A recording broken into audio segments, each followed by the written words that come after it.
Olá, eu sou a professora Patrícia Rufino e vamos iniciar a nossa aula de língua portuguesa. O assunto de hoje? A resenha, agora como um gênero de divulgação do conhecimento científico. Vamos lá? Bom, esses dias nós temos falado sobre resenha como gênero textual. Observamos aquelas resenhas orais, mais informais, resenhas de filme ali, como a gente viu no filme Mulher Maravilha, né? Uma resenha. Se vocês não viram, tá lá na plataforma Edu, é só visitar lá e acessar, tá bom? Para rever esse conteúdo também, para relembrar. E vimos essas resenhas mais aí informais e também vimos resenhas de obras literárias, né? Que é simplesmente apaixonante. Hoje vamos continuar com as resenhas, mas agora a diferença é que a resenha também tem essa função de divulgar aí pesquisas científicas, colaborar com o campo científico, né? Então vamos aprender um pouquinho mais sobre essas características da resenha científica, né? A resenha acadêmica para a divulgação do produto científico. Vamos lá então. O que é de fato, né, um texto de divulgação científica? O texto de divulgação científica é um tipo de texto expositivo, ele vai apresentar informações e argumentativo. E ele, claro, é mais elaborado. São produzidos mediante pesquisas, aprofundamentos teóricos e resultados de investigações sobre determinado tema.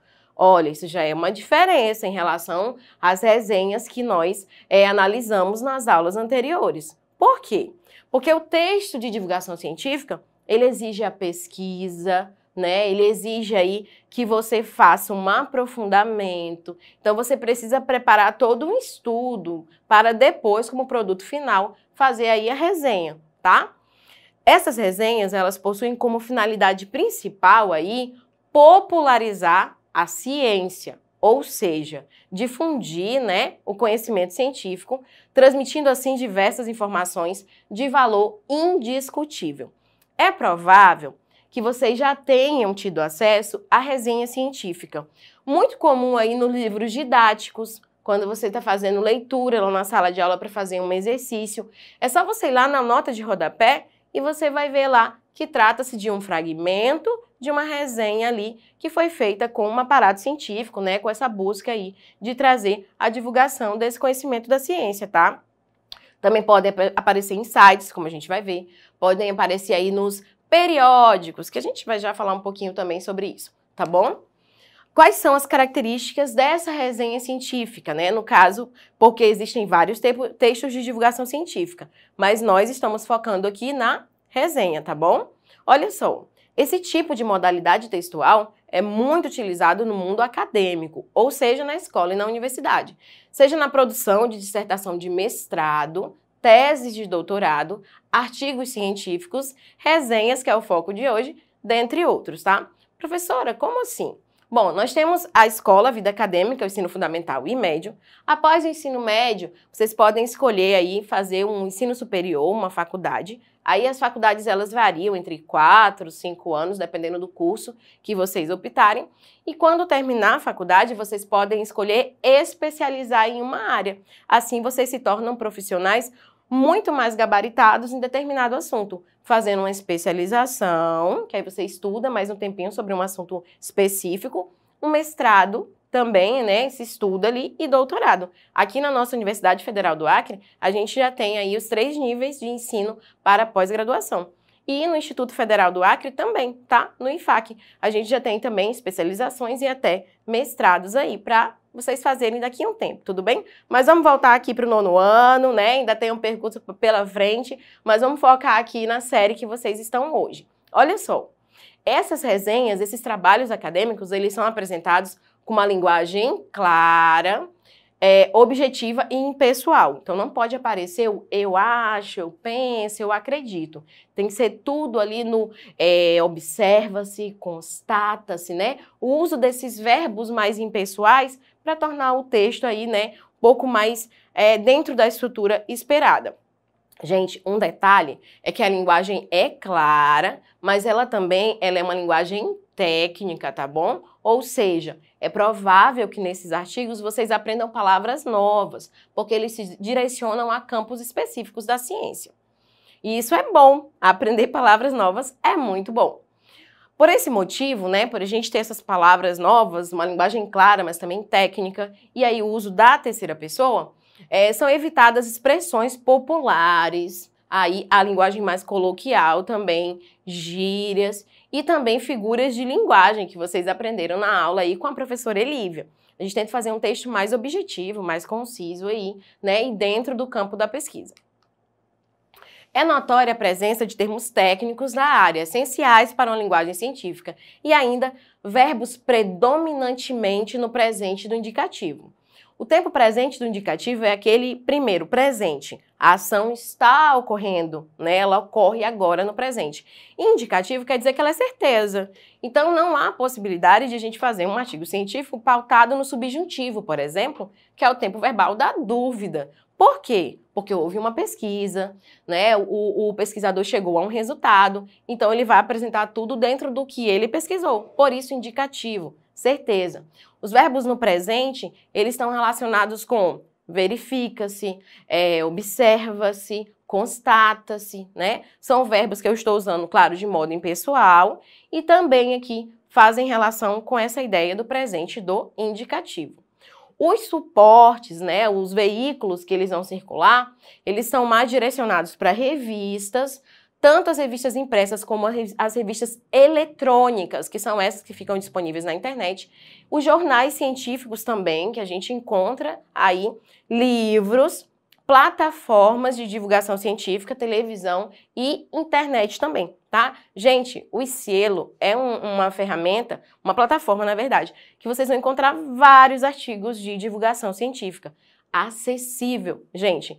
Olha só, a internet ela é ótima, a gente conversa com os familiares, a gente mata a saudade, a gente interage e a gente aprende muito. Muito conhecimento está democratizado através da internet, que os teóricos chamam aí de revolução técnico, científica e informacional. Anotou? Então, é o nome técnico para falar para você que a tecnologia trouxe aí muitas novidades. Vamos usar o bom da tecnologia, né, gente? De modo geral, essas resenhas acadêmicas, elas podem ser divididas em, acho que, 3 situações específicas. A primeira seria uma resenha mais curta, né? Que a gente estudou em aulas anteriores, como do filme Mulher Maravilha. A segunda seria uma resenha de tamanho médio, tá? Média extensão, como a gente viu ali nas obras literárias, né? Que nós também vimos na aula anterior e que vocês podem acessar na plataforma Eduque. E a terceira, que é o nosso foco de hoje, né? Essa terceira, vamos dizer assim, a terceira orientação de produção de resenha, ela é chamada, claro, de resenha acadêmica, resenha científica, e ela é maior. Tá, gente? Ela se restringe aos periódicos científicos, às revistas, os jornais, tá? Que são de divulgação científica. Por ser um pouco maior, ela exige uma estrutura um pouco mais distribuída. Então, a resenha, por exemplo, que ela é do campo acadêmico, ela vai exigir de você uma introdução, desenvolvimento. O autor aí, né, o resenhador, ele pode passar mais tempo falando sobre a obra resenhada, pode ser mais de uma obra também, tá bom? E na parte de fazer as análises, esse resenhador, ele pode estar incluindo vários autores, pesquisas que ele fez ou que ele visualizou também, né? Gente, para fazer esse trabalho, né, de uma resenha acadêmica, a pessoa precisa estar fazendo ali a pesquisa, né? Ela vai pesquisar. Nós, como alunos, tanto do ensino fundamental como do ensino médio, podemos sim fazer parte de pesquisas. Muitas vezes esses pesquisadores vão às nossas escolas, eles passam nas nossas salas de aula, eles fazem projetos e eles estão ali analisando para fazer um produto final, que é a resenha. E às vezes a gente nem percebe, né? Então, por mais que a gente não esteja fazendo a resenha acadêmica, muitas vezes estamos participando de um processo de uma resenha acadêmica. As escolas de ensino médio também podem desenvolver projetos científicos. E esses projetos científicos aí, com o apoio dos orientadores e co-orientadores, podem ter como produto final uma resenha também, tá? Então, quando estiver na sua escola no ensino médio, já mostre que você entende de tudo e já diz assim, eu vou fazer parte desse trabalho porque eu entendo bem como faz uma resenha. Bom, aqui visualmente, como vocês podem ver na telinha, nós temos aí a imagem de um trabalho aí feito como resenha acadêmica. Vou ler para vocês já já, né? Tá aparecendo na tela, eu sei que a letra tá pequenininha, mas o objetivo era mostrar para vocês, olha só, a formação de parágrafos, ele é bem maior. Essa resenha que eu escolhi para vocês, ela tem 6 páginas, tá? Pode ter até mais. Por isso ela vai precisar dessa divisão, dessa organização aí que falei para vocês, tá? O título dessa resenha é resenha, tá bom? E vamos ler um pouquinho o que essa imagem diz.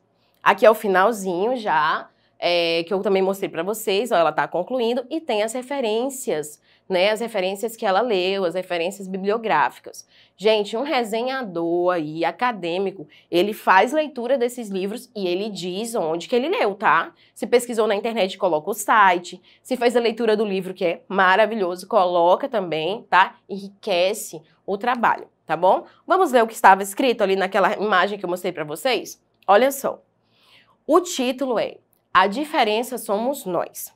A gestão da mudança social e as políticas educativas e sociais é uma importante reflexão realizada pelos professores Stephen Stoy e Antônio Magalhães, da Universidade do Porto, em Portugal, acerca do atual debate sobre a problemática das diferenças das políticas sociais e, em particular, na educação, considerando especialmente o discurso científico sobre diferenças e as relações subjetivas com ou entre, diferentes. Observem que ele fez uma introdução um pouco mais rápida ali, né, do título, os autores, e agora ele já começa a tecer análise, uma linguagem técnica, como eu falei para vocês, né, por causa das condições de produção, é um texto de divulgação científica, tá? Por isso tem que ter esse cuidado aí com a linguagem para a gente poder se adequar. Este é um livro belo e apaixonante, olha a opinião aí do resenhador, né, no caso dos resenhadores. Aqui foi mais de uma pessoa, né? Eles trabalharam juntos para produzir a resenha, que instiga o leitor a refletir sobre o poder incomensurável das diferenças, desafiando-nos, mexendo em velhos conceitos, concepções e vivências diversas e conflitantes. Diante das reflexões dos autores, somos impelidos, impulsionados, né? Convidados aí a questionar de que diferença falamos. Somos nós ou os outros, os diferentes? Quem é o diferente? Gente, isso é só a introdução. É apenas o primeiro trabalho, o primeiro parágrafo, aliás, de um trabalho riquíssimo produzido por esses autores. Aqui já é a conclusão, que eu resumi para vocês, né? É muito interessante a relação que os autores estabelecem entre os 4 modelos de legitimação da diferença e as 4 perspectivas face à formação e educação intermulticultural, proposta por Cortesão, né? Ali a gente vê a letra maiúscula porque é um autor, né, gente? Tem que gerar credibilidade com essas referências, tá? A perspectiva assimilacionista, o multiculturalismo benigno ou condescendente, o multiculturalismo crítico e a ação antirracista. Professora, por favor, não entendi o significado dessas palavras. Gente, esse texto foi feito para divulgação acadêmica. Então, vamos assim deixar o desafio, pesquisem o significado dessas palavras. Mas, claro, ao longo do ensino médio e na faculdade, vocês vão ter muito mais acesso. É um texto mais formal e mais técnico mesmo, tá bom? Bom, aqui nós temos um fragmento, tá, de uma resenha para vocês, diz assim: o tema da velhice foi objeto de estudo de brilhantes filósofos ao longo dos tempos. Um dos melhores livros sobre o assunto foi escrito pelo pensador e orador romano Cícero, A Arte do Envelhecimento. Cícero nota, primeiramente, que todas as idades têm seus encantos e suas dificuldades, e depois aponta para o paradoxo da humanidade. Todos sonhamos ter uma vida longa, o que significa viver muitos anos. Quando realizamos a meta, em vez de celebrar o feito, nós nos atiramos a um estado de melancolia e amargura. Ler as palavras de Cícero sobre o envelhecimento pode ajudar a aceitar melhor a passagem do tempo. É só um fragmento sobre um texto que vai aí fazer a resenha, que vai trazer referenciais, legitimação para o enriquecimento. Questão: o autor discute problemas relacionados ao envelhecimento, apresentando argumentos que levam a inferir que seu objetivo é a.